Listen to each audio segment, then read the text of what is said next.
everybody. This is your host, Sacha Walton, and I'm back with you again with another episode of TEDxMellenStreet Live, you guys. So this is our platform that we get to highlight our sponsors and our speakers for the TEDxMellenStreet event, which is going to be on November the 18th at American Theater in Hampton, Virginia. And so we have some phenomenal speakers for this platform, and I have another guest with us today who is Archi Marrapu. She's one of our young speakers for the event, and I'm so excited to talk with her today and introduce her to you as well, you guys. So make sure you're supporting this platform. Make sure you support the people who are on the platform, because this is what it's all about, just to get to know them. I mean, they're everyday people like us with extraordinary things that they're doing. And so without further ado, I'm going to bring on Archi and say, hey, Archi, how are you today? I'm good. How are you doing? I'm wonderful, wonderful, wonderful. I hope that you had a wonderful week and that you're all excited and ready to get into this conversation with me today. Yeah, I'm super excited. Awesome, awesome, awesome. So you're one of the younger speakers on our platform, and you're 16 years old, and you just wowed us when we had our auditions. And I wanted you to tell the world, who is Archi Marrapu? Yeah, sure. So, hi everyone. My name is Archi Marrapu, and I'm a rising junior in high school in Northern Virginia. And I'm extremely passionate about the usage of artificial intelligence and biomedical engineering in the medical field to save lives. And I've done many projects in this field so far. My first one was the AI powered prosthetic arm in late sixth grade, I think. And then I continued doing projects in like oncology with AI. And then my latest project, which was the one that gained the most recognition, is Project Pill Tracker. It's a holistic pill tracking and dispensing system that uses a lot of AI components. So yeah, and I'm also a STEM advocate for young girls STEM empowerment, and I have a 501c3 nonprofit called STEMify Girls. Wow. All this is 16. Well, I mean, from what I'm hearing, it's just been piling up for a while now, right? Yeah, it definitely has been a Okay, growth wonderful. journey. So I know you said about your one project in the sixth grade, but was there any time before that you actually started into anything with entrepreneurship and in the projects? Yeah, so I actually started my whole journey in STEM at the age of 4. My mom and dad first started with math competitions, so they would drive me around everywhere and I would compete with like math tests and science olympiads. And then slowly I started something called ACSL in 4th grade, which is American Computer Science League. And that's basically like a computing competition throughout the school year. And I actually ended up doing really well, which I didn't expect. But I made it to nationals. I won first place in my district and so on. And finally, in 5th grade, I started coding in Java as part of this competition. And slowly in 6th grade, I kind of found out about AI. I wrote about AI in space exploration for a 6th grade writing project. And then later in early 7th grade, I started my first project, which was the prosthetic. Wow. I am so impressed. Like, this is so amazing. That's so amazing. So tell me, how are you even balancing all these things you're doing with school, with just being a kid or a teenager and an entrepreneur? Like, how are you doing this? Yeah, so balancing the schoolwork with like extracurriculars and my nonprofit, it takes a lot of time management, but I think it's really driven by my motivation and passion for this field and for all the work that I do. So I think my passion for this work that I do is really the driving factor. But again, time management is a really key factor as well in maintaining all of these aspects of my life. Wow, wow, that's yeah, time management. I even have to manage time management Yeah. for myself, and because I do so many things, and it's so easy to get off track and having to do that. So, are there any challenges that you're overcoming in the same space of you doing so well? Yeah, so I would say there are quite a few challenges. One of the main one is like in entrepreneurship, usually if it's like a business or a corporate, then they have like a segment or like a branch of their work for each task. So they have one for marketing, they have one for like technology, they have one for like research and so on. But for me, it's like I'm a one woman mission. So I have to do the market analysis, the research, prototyping, testing, Yeah. everything in between. I have to do it all while managing everything else. So I think that's the main challenge. Yeah. Solution is just keep being passionate and managing my time well. Yeah, yeah. So I'm going to ask this because, like you said, just being that one woman show, I understand that wholeheartedly. And, it's one of those things where it's fun being like that, but at the same time, it's like, I need some changes. Hmm. So how do you, I'm going to throw this in because you are 16, you're a teenager. So Yeah. what about your personal life, like self-care or hanging out with friends? Like, do you make time for that and family hanging out?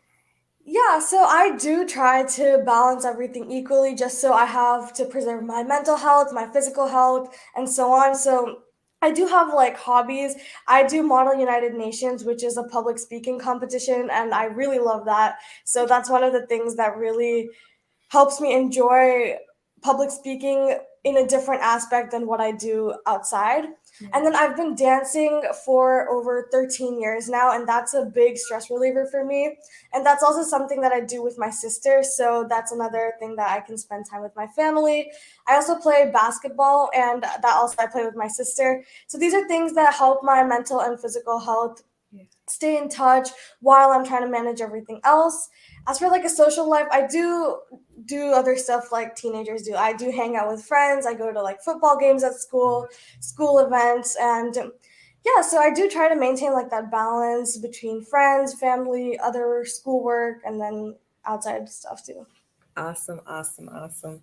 So, and I know that with your history, Sophie, you have a long list of things. So you have a history, and it's not even over. Like you're only, I would say you're still. I don't even know what to say. You're just beginning to what, but the Yeah. thing is, it's like you still have so much more to go. Hmm. And you're doing some phenomenal things already, and to add being a TEDx speaker to it too, that is just so fascinating. And it's I'm excited. I get excited. I'm on I'm this also side of the, super of the fence, excited. but I'm so excited for everyone, and what it's going to do for you guys, and the opportunities that will come from it, and everything. And you're phenomenal in yourself and the things you're doing. So I'm going to ask this question as far as like AI, because we know the whole thing with AI. Hmm. You're on a whole different level on AI. It's not just, oh, chat GPT stuff. It's not just, oh, but you're really, developing, things Hmm. that can change the course of life, for so many people. And with our theme, the power of inclusion, and we're thinking about AI, and it's such a, it can be tabooish because how we can think about AI, but at the same time, it can be something that can really help. So, Hmm. how important it is for you being on that side, working with AI all the time, how important it is to have it included into our daily lives. Yeah, so I think more than like including it specifically, I think we'd never realize how much it's already playing a part in our lives. Mhm. So whether you use Google Maps, Google Home, Siri, Alexa, any of those things, those are all incorporated with artificial intelligence. When you're scrolling through Netflix and you get those recommended shows and movies, that's all AI. So I think it's really important for us to know that it already plays a part because I feel like when people think of artificial intelligence, they think of it as some like huge concept, and they're right, it has a lot of potential, but it's not something that's untouchable or like unreachable for the daily person or like the daily life. It's Mhm. something that everyone is already using, and knowing the behind the scenes of AI can just help them spark what they need to use with AI more so they can use it how they want if they understand it better. So I would say like AI isn't some sort of like abstract concept that only very few people can deal with. It's something that we use on a daily basis without realizing, and just understanding what actually happens with AI, how we can use it, can help us utilize it into fields that need it more or it could be more useful in. That's amazing. That's really good. And I think a lot of times we can all look at it. I know for me, I can look at it from the standpoint, I'm a movie buff. And so it's like thinking about Terminator, Eagle Yeah. Eye. You had Minority Report. You have so many different movies out there. Mhm. I Robot. And it plays on our imaginations because we're thinking about it and we think about, oh, this artificial intelligence, like how much can it grow? Like it can Mhm. have the processes, it can have all the coding in it. But when we think about, oh, what we've seen in a movie, can it actually code itself to do something different and more, and how much it can grow and adapt. And so, but on a scientific level, that Yeah. is. So I thank you for that question. I mean, answering that question. And so, and before we close out, I want to, because you're doing so much, you're amazing, young lady, and you're a change maker as well. So, what is, you know, can you recall a story of how you've created impact, like directly into something and being a change maker in that? Yeah, so this is one story that I really love to tell because it just touched me so much to see this happen in front of my eyes and to know that I actually made an impact on someone's life. Mhm. So, as part of STEMify Girls, my nonprofit, we hold events throughout Virginia, Maryland, DC, and a few other places on the East Coast. So this year earlier, we did an event in John Hopkins Applied Physics Laboratory called Girl Power. So STEMify Girls was invited to hold a booth there. And our booth was called Brain Build. So it was a neuroscience booth. And it was basically like we gave them a short presentation about the brain, had a little trivia, and then we had a brain model that they could take apart and then build it together. So it had different pieces of the brain, they were numbered, and then they could figure out how to build the brain based on the lesson. Oh, wow. So there was this girl who was no older than 4, I believe. She walked up and she was intrigued by the booth that we were holding. And she listened to the lesson very carefully. She answered all the trivia questions and she grasped a lot for just that 10-minute presentation. And I was really impressed, surprised, all of the above. And when I asked her to build the brain, though, she was too scared to actually touch the model and get with that hands on learning. Mm. So I believe that hands on learning is the best way to learn for most people. Again, it may vary based on your perspective, your way of learning, but I think hands on learning is something that I've heard a lot that really helps you like stimulate your brain and actually explore with your hands and learn for yourself. Mhm. So I encouraged her to continue doing that, but she was so scared. She ran to her mom who was standing there and she was like no, I can't. Like I can't touch that. It's so scary. And I understood it because it's something that we never see before. Just holding out a model of the brain is, I know Mhm. it's different. But what I did was I walked her through every single step. So I first like got her to get closer to the brain and then slowly touch a piece, explained to her what each piece was, kind of pointed to her head and explained what each lobe of the brain does, and so on. And I kind of got it to relate to her and to understand for her that it's the same thing that's in her head and that helps her think. So it was a good process for me. It really showed me how to teach various types of people, Yeah. regardless of what their limitations are, and how to help people get over their limitations. And then afterward, her mom came up to me and she was like, "Oh, my child really likes this concept now. And can I buy this brain model somewhere?" And I gave her the link and all. And then she came up to me, that little girl, and she told me that she really loved it. And she was like, "Oh, like, when are you going to give another presentation?" So I was just really touched. It made me so happy to see that I was actually making an impact on someone's life.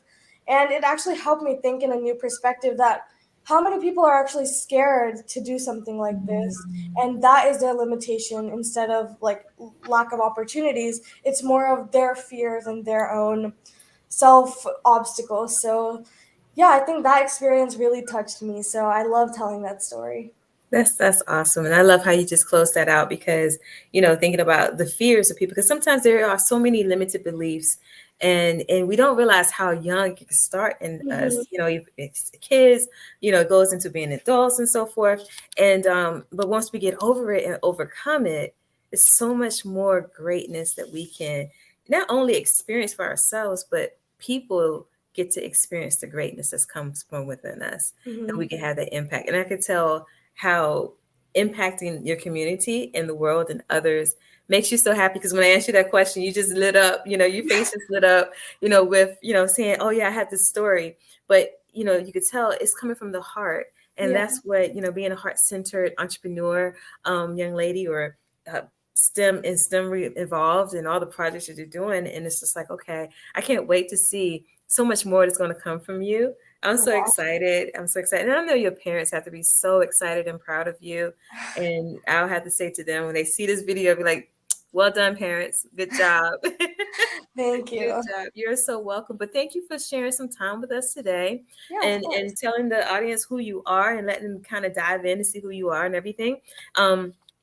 I know that your topic is going to be phenomenal. Hmm. And guys, if y'all want to hear about it, you already heard from this amazing young woman that you have to check out TEDxMellenStreet. You have to check it out. And so thank you again, Archie, for being here. And thank you everybody for watching. And we'll be back with another episode with another phenomenal speaker for TEDxMellenStreet. But thank you for watching TEDxMellenStreet Live. Bye.